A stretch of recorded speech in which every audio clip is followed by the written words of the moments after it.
Improve design efficiency and save time when cleaning up drawings by automatically recognizing objects to convert into blocks with the help of Autodesk AI.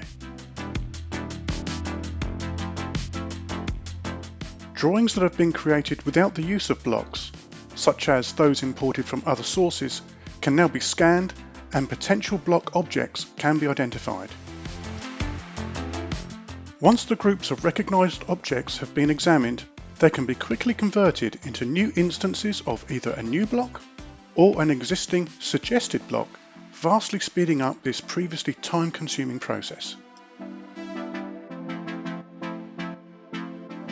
For AutoCAD 2026, and with the new Review toolbar, you can now edit or change a primary instance, including the ability to add and remove objects from the selections, allowing the designer to modify and refine the search and resulting block groups.